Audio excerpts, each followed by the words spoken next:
স্বাগত জানাচ্ছি সম্পাদকীয়তে। আমি পারমিতা হিম। আমাদের আজকের বিষয় নির্বাচনী উত্তাপে টেলিফোন বিতর্ক, আর এ নিয়ে আলোচনার জন্য আমাদের স্টুডিওতে আজ উপস্থিত আছেন সুনীল শুভ রায়, প্রেসিডিয়াম সদস্য জাতীয় পার্টি, আছেন ব্যারিস্টার বিপ্লব বড়ুয়া, উপদপ্তর সম্পাদক বাংলাদেশ আওয়ামী লীগ, এবং কিছুক্ষণের মধ্যেই আমাদের সঙ্গে যোগ দেওয়ার কথা রয়েছে অ্যাডভোকেট তৈমুর আলম খন্দকারের, বিএনপি চেয়ারপারসনের উপদেষ্টা তিনি। দর্শক, আপনারাও টেলিফোনে সরাসরি অংশ নিতে পারবেন, আর এর জন্য টেলিভিশনে পর্দায় দেওয়া নম্বরে ফোন করতে হবে। এছাড়া ফেসবুক অথবা SMS এর মাধ্যমেও আপনাদের মন্তব্য আমাদের পাঠাতে পারেন। আলোচনা শুরুর আগে দেখে নেব আজকের প্রধান শিরোনামগুলো।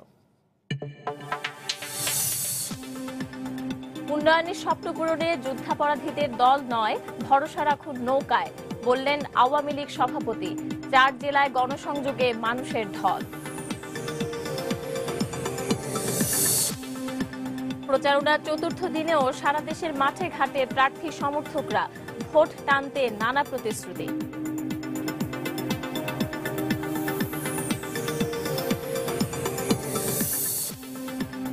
প্রচারণার শুরুতেই সহিংসতাকে বিচ্ছিন্ন ঘটনা ভাবা ঠিক হবে না, বললেন সিসি। গোয়েন্দা সংস্থাকে খতিয়ে দেখার নির্দেশ।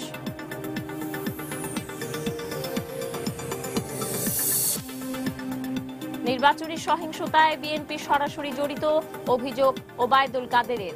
ষড়যন্ত্রকারীদের আইনের আওতায় আনা হবে, জানালেন স্বরাষ্ট্রমন্ত্রী।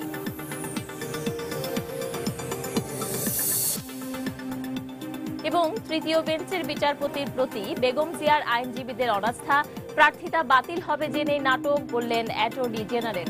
শুনানি সোমবার পর্যন্ত মুলতবি। দর্শক, নির্বাচনের কথা বললেই যে 3টি কথা চলে আসে: অবাধ, সুষ্ঠু, অংশগ্রহণমূলক নির্বাচন। আমরা দেখতে পাচ্ছি ইতিমধ্যে অনেকটা বলা যায় যে অংশগ্রহণমূলক নির্বাচন নিশ্চিত হয়ে গেছে, কেননা সব দল অংশ নিচ্ছে। কিন্তু যে দুটি বিষয়ে এখনো সংশয় রয়ে গেছে সেটি হচ্ছে অবাধ এবং সুষ্ঠু কতটা হবে নির্বাচন, কেননা আমরা দেখছি নির্বাচনী প্রচারণা শুরু হওয়ার পর থেকেই দু দলের মধ্যেই পাল্টাপাল্টি অভিযোগ সহ নানান স্থানে সংঘর্ষ, ভাঙচুর, এমনকি 2 জন নিহত হওয়ার ঘটনাও ঘটেছে। এই সহিংসতা নিয়ে আমরা কথা বলবো, তবে তার আগে আমি কথা বলতে চাই সুনীল শুভ রায়ের সঙ্গে। আপনারা ইশতেহার ঘোষণা করবেন জাতীয় পার্টির পক্ষ থেকে। আপনাদের চেয়ারম্যান এখন দেশের বাইরে আছেন, তিনি কেমন আছেন তার আপডেট সম্পর্কে যদি দর্শকদের জানাতেন। ধন্যবাদ জানাই, শুভেচ্ছা জানাই আমার দর্শক শ্রোতাদের। আর সেই সাথে আমি আরও একটু আপনার প্রশ্নের জবাবে যাওয়ার আগে আমিও একটু আমি যেহেতু একটি এলাকায় আমি নির্বাচন করতে যাচ্ছি, আমি খুলনা 1 আসন থেকে আমি জাতীয় পার্টির প্রার্থী হিসাবে আমি প্রতিদ্বন্দ্বিতা করছি। জাতীয় পার্টি মহাজোটেরই একটি শরিক আমরা। এখানে আওয়ামী লীগের প্রতিনিধি এখানে আছেন, তিনি জানেন যে জাতীয় পার্টি মহাজোটের প্রতিনিধি। তবে কিছু কিছু আসনে আমরা উন্মুক্তভাবে নির্বাচন করছি, আর কিছু আসনে আমরা জোটগতভাবে নির্বাচন করছি। তো যেখানে লাঙ্গলের প্রার্থী আছে, নৌকার প্রার্থী আছে, সেটা উন্মুক্ত আসন হিসাবে বিবেচিত হচ্ছে। সেই হিসাবে আমিও মহাজোটের শরিক একটি দলের প্রার্থী হিসাবে আমি নির্বাচন করছি। এখন আমার এই মুহূর্তে আমার এলাকায় থাকার কথা, কিন্তু ওই যে কথাটাই আসছেন যে আমাদের ইশতেহারের প্রসঙ্গ। আমি যেহেতু পার্টির একটি অবস্থানে আছি এবং এই ইশতেহার প্রণয়নের মধ্যে আমি সবচেয়ে ভূমিকা রেখেছি। ইশতেহারটি বলতে গেলে মাননীয় চেয়ারম্যানের পরামর্শ নিয়ে বা প্রেসিডিয়ামের পরামর্শ নিয়ে আমি এটাকে একটা ইশতেহার আকারে দাঁড় করিয়েছি। সেটি আগামীকালকে আমরা ঘোষণা করব এবং সেই প্রস্তুতির জন্যই আমি এই প্রচারণা শুরু হওয়ার সত্ত্বেও আমি এলাকায় যেতে পারিনি। আমার পার্টির এবং আমার সমর্থকরা উদ্গ্রীব হয়ে আছেন যে আমি কখন গিয়ে পৌঁছাই। আমি নিজেও তাদের কাছে একটা অপরাধী আমার মনে হচ্ছে যে প্রচারণা শুরু হয়েছে অথচ আমি যেতে পারি নাই।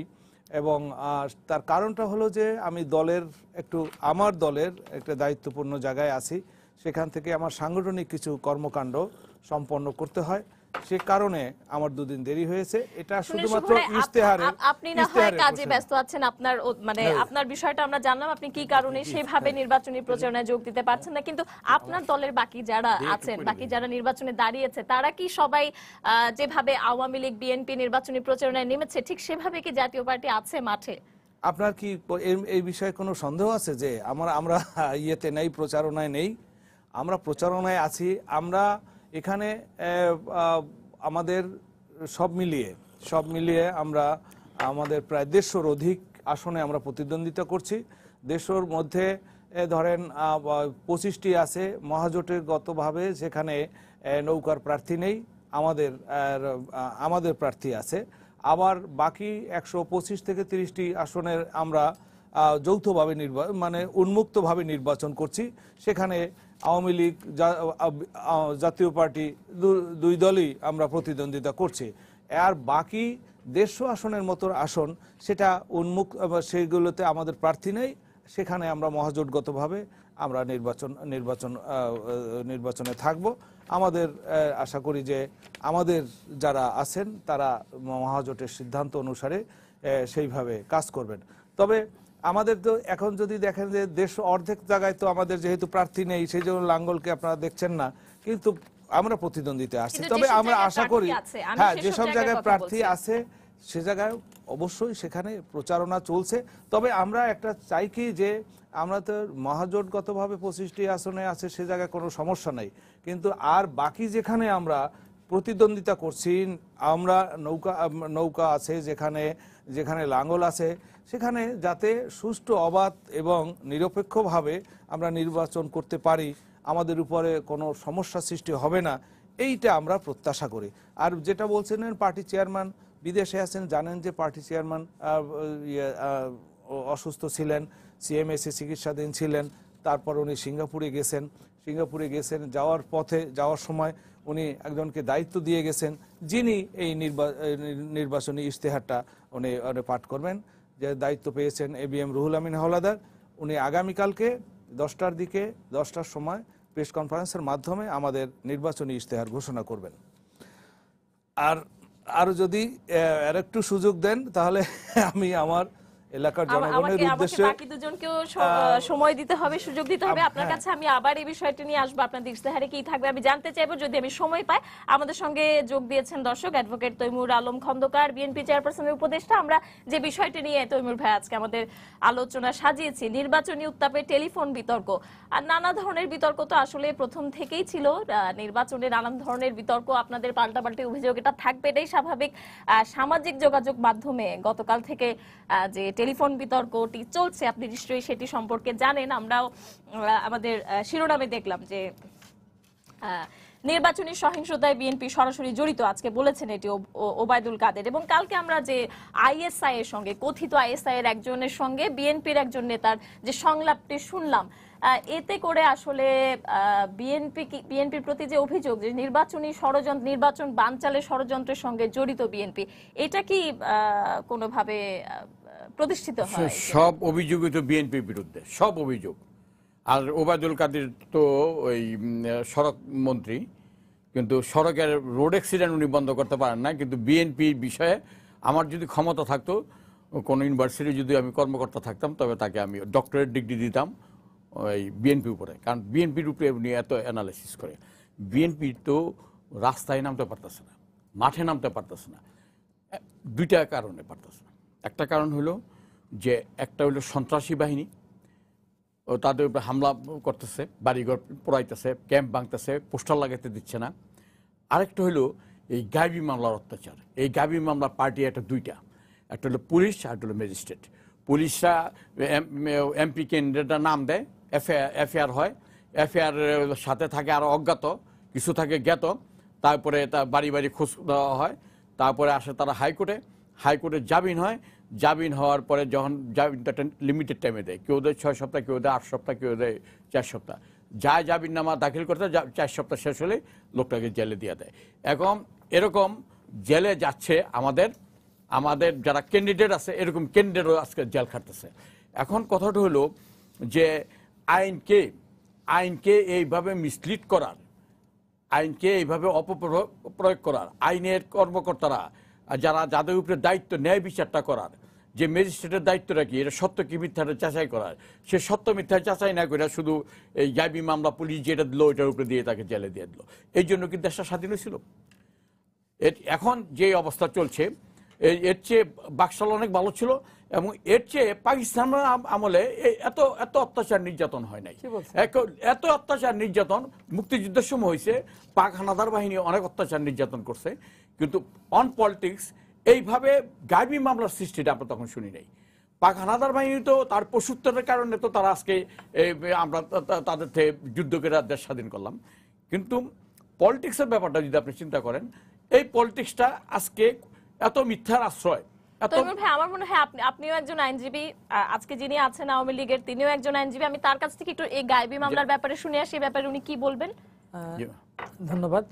এখানে সিনিয়র আইনজীবী, ওনার কন্যা কিন্তু আমার সতীর্থ ছিলেন, উনিও ব্যারিস্টার, এবং এখানে সুনীল সুবরে আছেন, জাতীয় পার্টির প্রেসিডিয়াম সদস্য, সবাইকে আমি শ্রদ্ধা জানাই।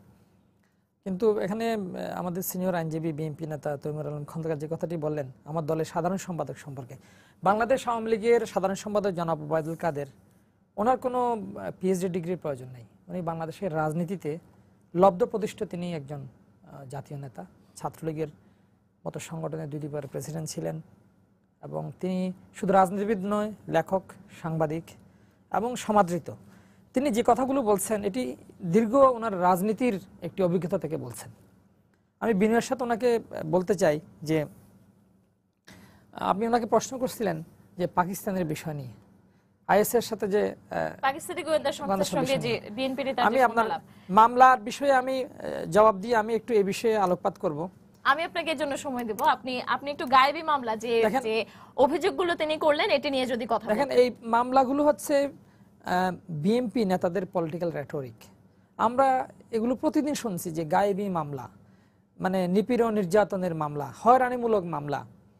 আজকে যেমন ধরেন ফজলুল হক মিলন, আমি একটু আগে দেখলাম তিনি গ্রেপ্তার হয়েছেন, ওনার বিরুদ্ধে 7টি মামলার ওয়ারেন্ট ছিল। এখন কেউ যদি কোনো সন্ত্রাসী নাশকতামূলক ঘটনার সাথে জড়িত থাকেন, অপরাধমূলক কর্মকাণ্ডের সাথে জড়িত ছিলেন, কিন্তু দাদা এতদিন ওয়ারেন্ট ছিল, আজকে গ্রেফতার হচ্ছেন, নির্বাচনের আগে আগে গ্রেফতার হচ্ছেন, তাতে কি প্রশ্ন ওঠে না? এখন ঘটনা হচ্ছে যে সমস্ত ব্যক্তি এই ধরনের ঘটনার সাথে জড়িত ছিল তারা তো দীর্ঘদিন পালিয়েছিলেন। আজকে নির্বাচন যখন আসছে, এই বিভিন্ন মামলার অভিযুক্ত আসামিরা নিজ নিজ এলাকায় ফেরত যাচ্ছে। এখন ওই এলাকার থানায় যদি সুনির্দিষ্ট যদি মামলা থাকে কারো বিরুদ্ধে, পুলিশ তাদেরকে গ্রেফতার করবে না? এমন না যে নতুন করে মামলা দায়ের করা হয়েছে, প্রতিদিন মামলা হচ্ছে।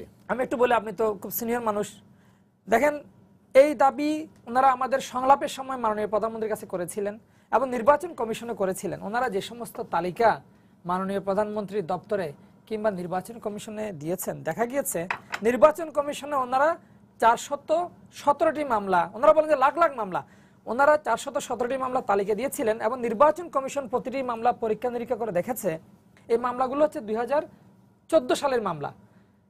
আপনার ওই সময় পেট্রোল বোমা দিয়ে 350 মানুষকে পুড়িয়ে হত্যা করা হয়েছে, হাজার হাজার সরকারি সম্পত্তি আগুন লাগিয়ে পুড়িয়ে দেওয়া হয়েছে, 24 জন পুলিশ অফিসারকে, পুলিশ কর্মকর্তাকে হত্যা করা হয়েছে এবং 2 জন বিজিবি সৈনিককে হত্যা করা হয়েছিল।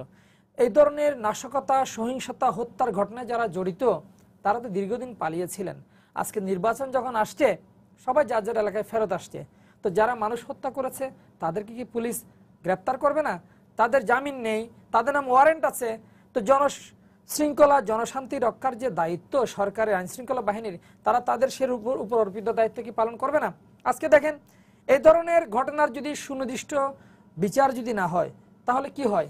আজকে দেখা যাচ্ছে নির্বাচন উপলক্ষে যখন সারা দেশ একটু উৎসবের আপনার আমেজে রয়েছে, ঠিক সেই সময় আবার সন্ত্রাসী ঘটনা ঘটছে।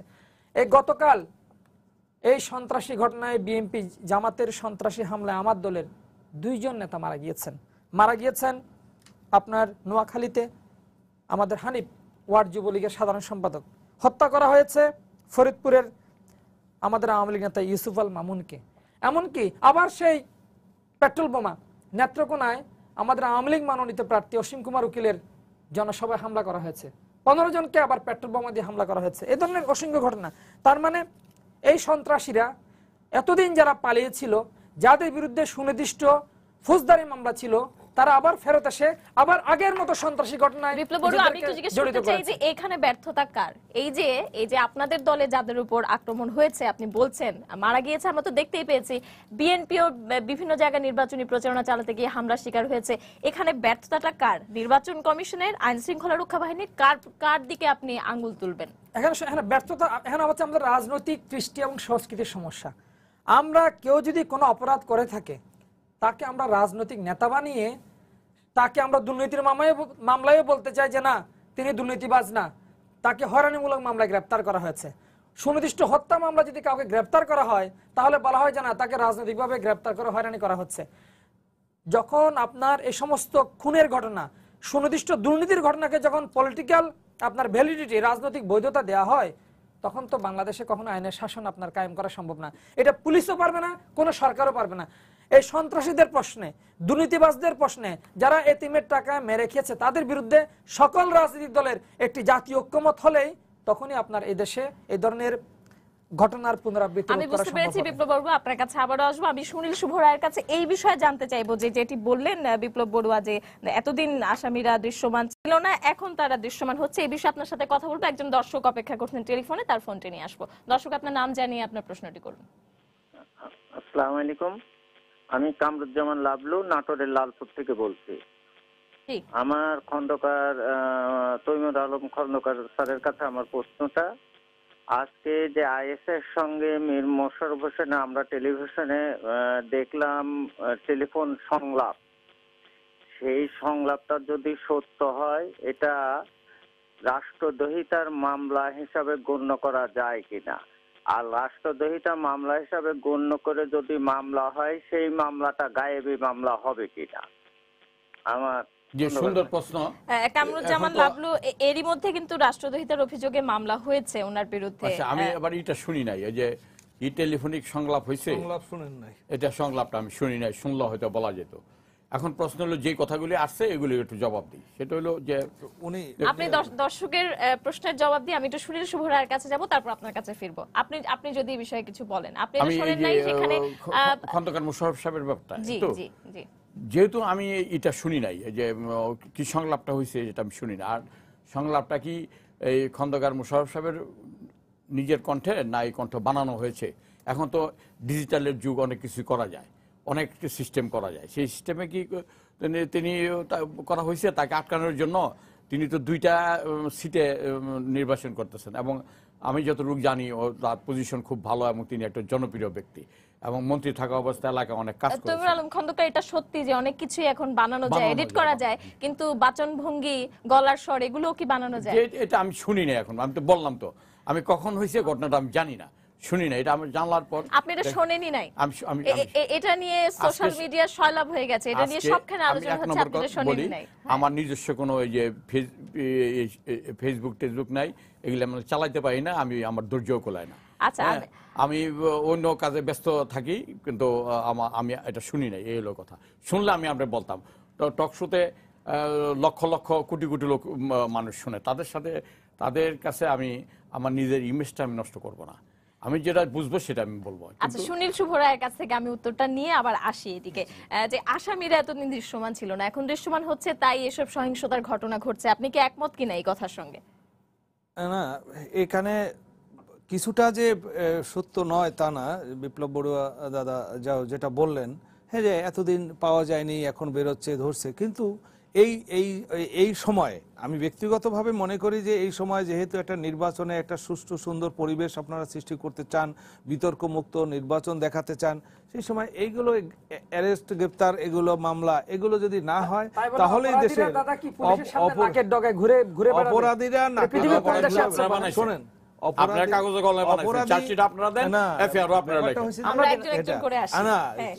আমি বলছি যে এই এতদিনই যদি তারা পালাইয়া ধরতে পারেন নাই বা অ্যারেস্ট করতে পারেন নাই, এই মুহূর্তে যদি সেটা করেন, সেটা নির্বাচনটাকে একটু বিতর্কিত করে তোলে। আমি সেই কথা বলছি, অ্যারেস্ট করলে, দোষ করলে তাকে গ্রেপ্তার করা হবে, এটা তো ঠিক, এটা তো আইন তার নিজস্ব গতিতে চলবে, সেটা চলতেই পারে।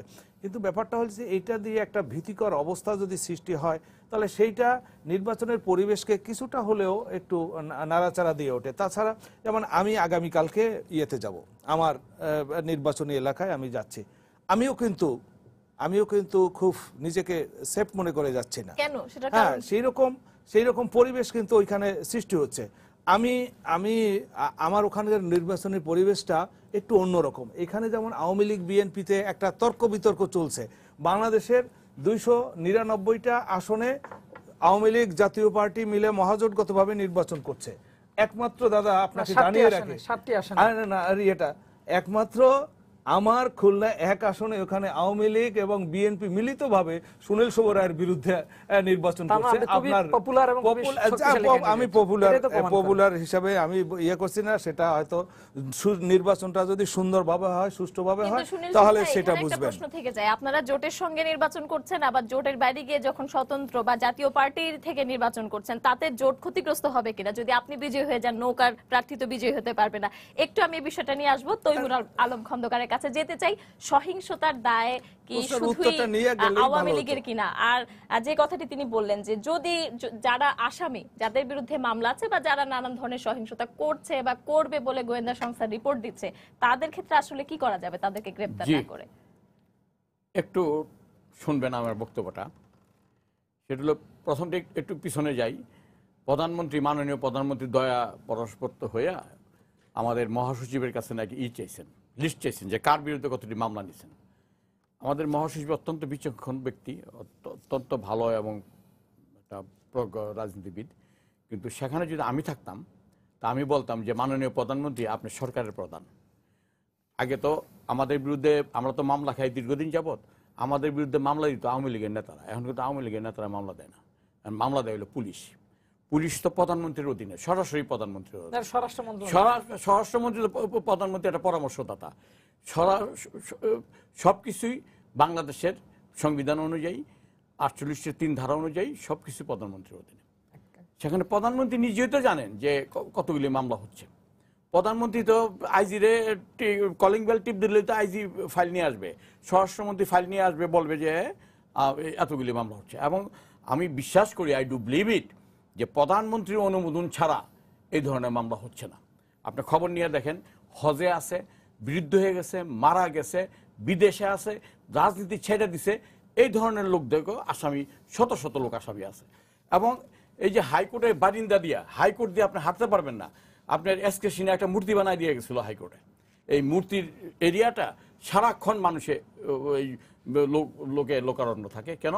এটা কোনো জনসভা না, কোনো মিছিল মিটিংয়ের জন্য না, তারা আসলে জামিনের জন্য।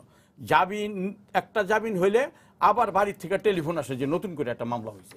এই একটা রাষ্ট্রীয় খরচে, রাষ্ট্রীয় ব্যবস্থাপনায় এই ধরনের এটা একটা বর্বরতার শামিল। মানুষ আওয়ামী লীগকে সমর্থন করতে পারে, বিএনপিকে সমর্থন করতে পারে, জাতীয় পার্টিকে সমর্থন করতে পারে, কিন্তু রাষ্ট্রের একটা ধর্ম থাকতে হবে। রাষ্ট্রের ধর্মটা হইল জনগণকে তার অধিকারকে প্রতিষ্ঠা করা। আমাদের একটা সংবিধান আছে, সংবিধানে বলা আছে যে কি কি অধিকার আমরা পালন করতে পারবো, কিন্তু সেই অধিকারটা আজকে বাস্তবায়ন হচ্ছে না।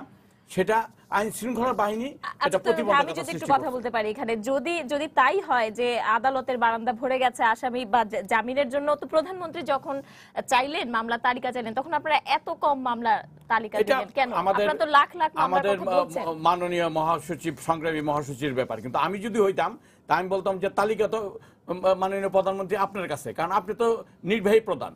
আপনি কলিং বেল টিপ দিলেই তো আইজি সাহেব ফাইল নিয়ে আসবে যে কতগুলো মামলা হয়েছে।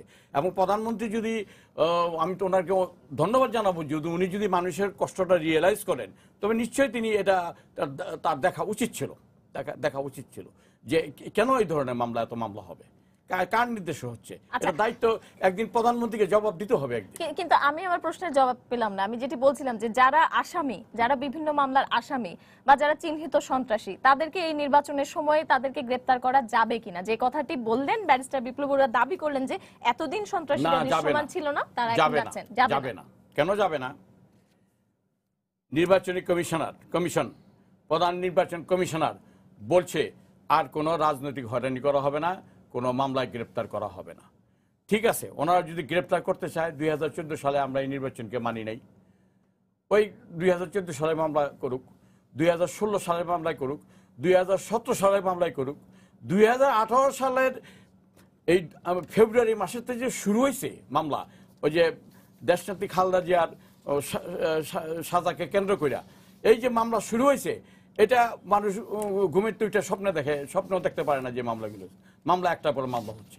এবং একদিন তো এই দেশের ইতিহাস রচনা হবে, গণতন্ত্রের ব্যাপারে প্রশ্ন উঠবে, তখন তো এই দেশের শাসন ব্যবস্থা নিয়ে আলোচনা হবে, এই আলোচনার মধ্যে এই কথাগুলি আসবে। এবং এই জন্য যিনি দায়ী হবেন, যাকে দায়ী করা হবে, ইতিহাস যাকে দায়ী করা হবে, সেটা হলো এই দেশের রাষ্ট্রীয় ব্যবস্থাকে। আমি ব্যারিস্টার বিপ্লব বড়ুয়ার কাছে যাব, আপনার কাছে আসবো, আমি সবার কাছেই আসবো, কিন্তু আমার সময় প্রায় শেষ হয়ে এসেছে। আমি একটু সংক্ষেপে বলতে চাই। হ্যাঁ, প্রশ্নটা আমাকে করছিলেন তো, তারপরে অন্যদিকে গেলেন। প্রশ্নটা যেহেতু এখানে জোটগত একটা প্রশ্ন করছেন না, জোট ক্ষতিগ্রস্ত হচ্ছে কিনা, তাই এটা বিভ্রান্ত থেকে যায়। বিপ্লব, আমি একটু এটার উত্তরটা দিয়ে আসি। আপনার সময় আপনাদের অবারিত সময় তো আপনাদের। জোট, এখন জোটের প্রশ্নটা হলো, জোটের প্রতি মমত্ব এবং এবং আনুগত্য আমি যতটা ইয়ে করি, বোধ করি, হয়তো এর সমান থাকতে পারে, এর চেয়ে বেশি কেউ থাকবে এরকম আমি মনে করি না। কারণ কি, এই জোট গঠনে আমার যে ভূমিকা ছিল এবং 2000 যে ঝুঁকি নিয়ে আমরা আমি এই জোট গঠনের উদ্যোগ নিয়েছিলাম বিএনপির শাসনামলে, তখন আমাদের কি দুরবস্থা, তার মধ্যে আজকে এই পর্যন্ত নিয়ে আসছে। এখন সেই জোট ক্ষতিগ্রস্ত হবে না, এই কারণে বলছি যে কোথাও আমরা যৌথভাবে নির্বাচন করছি। এখন সেটা তো জোট ক্ষতিগ্রস্ত হবে তা আমি মনে করি না। অনেক সময় ভাগ হবে না। অনেক আমরা ওই এক ক্লাসের ছাত্ররা যখন ফুটবল খেলতাম আগে, যখন ক্লাসে, তখন কিভাবে ভাগ হইতাম, জোর সংখ্যার রোল নাম্বার, বেজোর সংখ্যার রোল নাম্বার ভাগ হইয়া আমরা খেলতাম, খেলে সেইভাবে আবার একসাথে ক্লাসে বসতাম। আজকে সহিংসতার যে খবরগুলো আছে, আমি যদি এতদিনের গুলো বাদ দেই, আজকের কথাও যদি বলি, আজকে নারায়ণগঞ্জের সোনারগাঁও উপজেলায় আইন শৃঙ্খলা কমিটির সভায় ঢুকে প্রশাসনের সামনে বিএনপি মনোনীত প্রার্থী আজহুল মান্নানের উপর হামলা চালানো হয়েছে। এই ঘটনায় ছাত্রলীগের এক নেতাকে আটক করেছে পুলিশ, ইতিমধ্যে তাকে আটক করা হয়েছে। আজকে ভোলা 3 আসনের বিএনপি প্রার্থী বলেছেন যে হাফিজউদ্দিন আহমেদ, উনি বলেছেন যে উনি নির্বাচন কমিশনের কাছে লঞ্চে ওঠার নিরাপত্তা চেয়েছেন। উনি লঞ্চে উঠতে পারছেন না, উনি ওনার নির্বাচনী এলাকায় যেতে পারছেন না। ফেনী 3 আসনে বিএনপি মনোনীত প্রার্থী আকবর হোসেনের নির্বাচনী প্রচার মাইক ছিনিয়ে নিয়ে 2 কর্মীকে মারধর করা হয়েছে। আপনি যেটি বলছেন যে সন্ত্রাসীরা দৃশ্যমান হচ্ছে, এই ঘটনাগুলোর ক্ষেত্রে আপনি কি বলবেন? আপনি যে ঘটনাগুলো বলেছেন তার চেয়ে ভয়াবহ ঘটনা ঘটেছে, যেটি আপনি উল্লেখ করেননি। গতকাল মাইজদিতে একটি বিএনপি মিছিলের পাশ দিয়ে হেঁটে যাচ্ছিল ওখানকার একটি ইউনিয়ন যুবলীগের সাধারণ সম্পাদক মোহাম্মদ হানিফ। সে যাওয়ার সময় বিএনপির মিছিল থেকে, দেখেন কতটুকু মানুষ নির্মম হতে পারে, তার চোখের উপর মরিচের গুঁড়া ছিটিয়ে দিয়ে তাকে অন্ধ করা হয়েছে, তারপর তাকে পিটানো হয়েছে, তারপর তাকে গুলি করে হত্যা করা হয়েছে। আজকে মনোনয়ন কাদেরকে দিয়েছে? বিএনপি। এই যে উনি খুব সিনিয়র আইনজীবী, গত 5টা বছর আমরা গণমাধ্যমে দেখেছি কিভাবে তিনি বিএনপির পক্ষে টকশোতে কথা বলেছেন। ওনার মতো লোককে তো বিএনপি মনোনয়ন দেয়নি। বিএনপি মনোনয়ন দিয়েছে যারা চিহ্নিত সন্ত্রাসের মদতদাতা, যারা জঙ্গি অর্থায়নের সাথে জড়িত, যারা জঙ্গিবাদের মদতদাতা, নাদিম মোস্তফা, আবু হেনা, আমিনুল হক, তারপর রুহুল কুদ্দুস দুলু, সকলে হচ্ছে জঙ্গিবাদের মদতদাতা, যাদের ছত্র ছায়ায় রাজশাহীতে বাংলা ভাইয়ের সে রাজত্ব কায়েম হয়েছিল। আমরা তো জানি তারা কাদেরকে মনোনয়ন দিয়েছে। 75-এর 15 আগস্ট জাতির পিতার হত্যাকারী খায়রুজ্জামান, 3রা নভেম্বর জেল হত্যাকারী খায়রুজ্জামানের স্ত্রী লিটাকে, তারা কাকে মনোনয়ন দিয়েছে? তারা তো সঙ্গীত শিল্পী মন্দিরকে মনোনয়ন দেয় নাই, ওই জায়গায় জামাতের চিহ্নিত সন্ত্রাসীকে ঝিনাইদহে মনোনয়ন দিয়েছে। তারা মনোনয়ন দিয়েছে 21শে আগস্টের মতো নারকীয় গ্রেনেড হামলার মৃত্যুদণ্ডপ্রাপ্ত আসামি লুৎফুজ্জামান বাবরের স্ত্রীকে।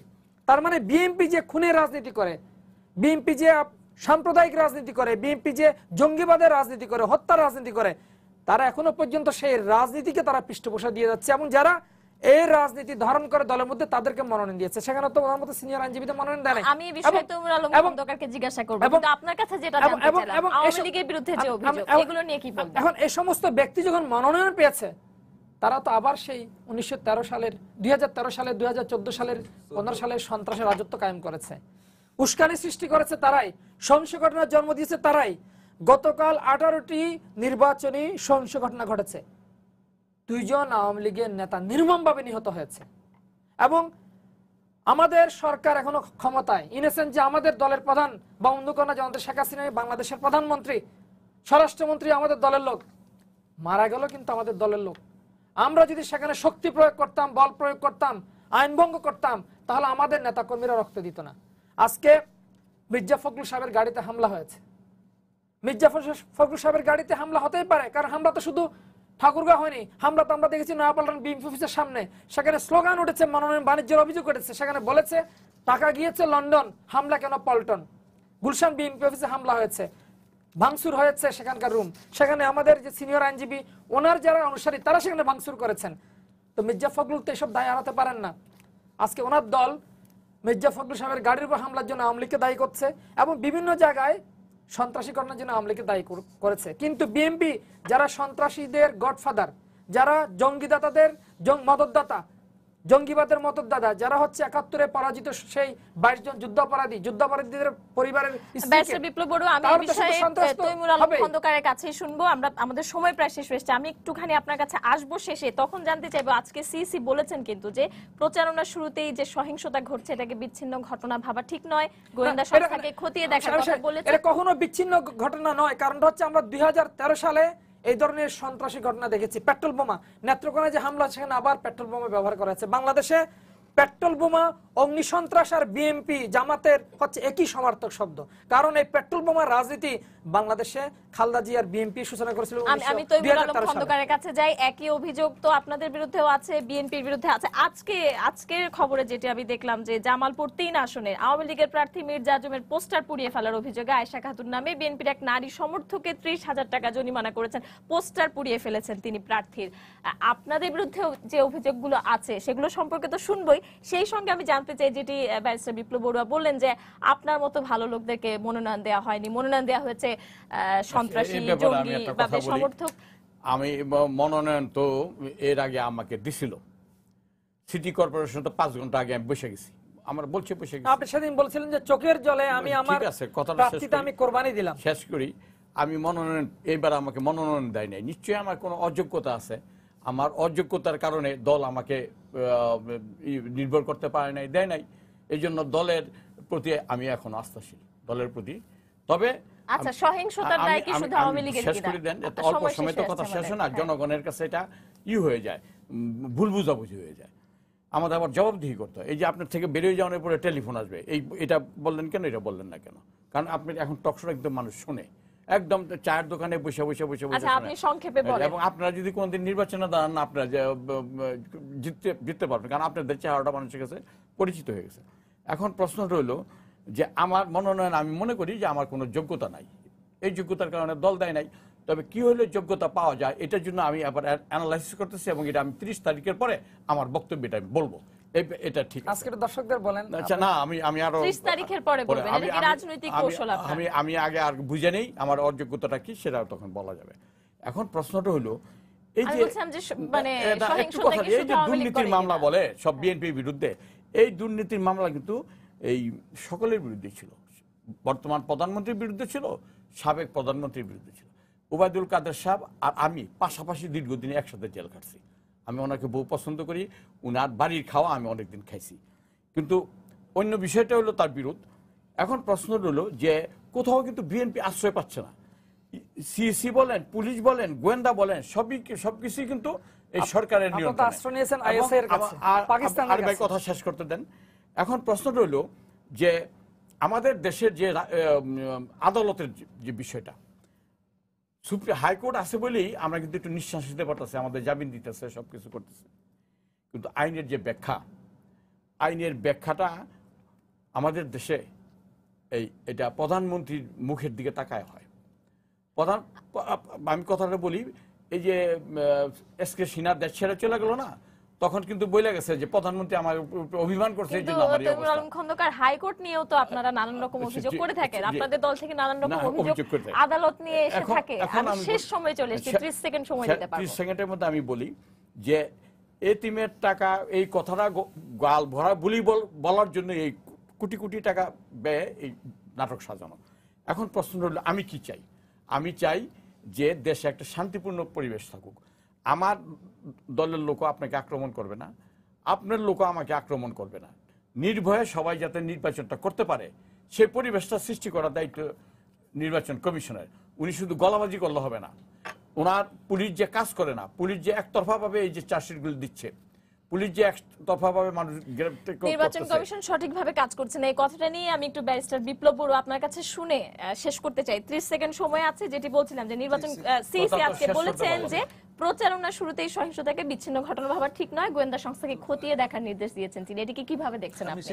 দেখেন এখানে তো কিছু বিষয় সুস্পষ্ট যে আইএসএর সাথে বৈঠক করেছে বিএনপি নেতা, তারপর মনোনয়ন পেয়েছে হচ্ছে জঙ্গিবাদের মতদাতা, আর হচ্ছে 21শে আগস্ট এবং হচ্ছে আপনার যে বিভিন্ন সন্ত্রাসীদের গডফাদার। আমরা যদি বিএনপির 2013, 2014 যদি আমরা ইতিহাস যদি দেখি, তাহলে এখানে আশঙ্কা থেকেই যায় আবার তারা আগের সে ব্লুপ্রিন্ট অনুযায়ী নির্বাচন বানচালের কোনো ষড়যন্ত্র করছে কিনা, আবার সে মানুষ পুড়িয়ে মেরে নির্বাচন বন্ধ করার কোনো পায়তারা তারা করছে কিনা, এই আশঙ্কা থেকেই যায়। কিন্তু আমরা বুঝতে পেরেছি আপনাদের তিনজনকে অনেক ভবিষ্যৎকে পরিকল্পনাকে সামনে রেখে সরকারকে ক্ষমতায় বসানোর জন্য যা যা মামলা দেওয়ার দরকার সেই মামলাগুলো দেওয়া হচ্ছে। আপনাদের সবাইকে ধন্যবাদ জানিয়ে শেষ করছি আজকের সম্পাদকীয়। দর্শক, আগামীকাল আবারও দেখা হবে রাত 10টায়, দেখার আমন্ত্রণ রইল।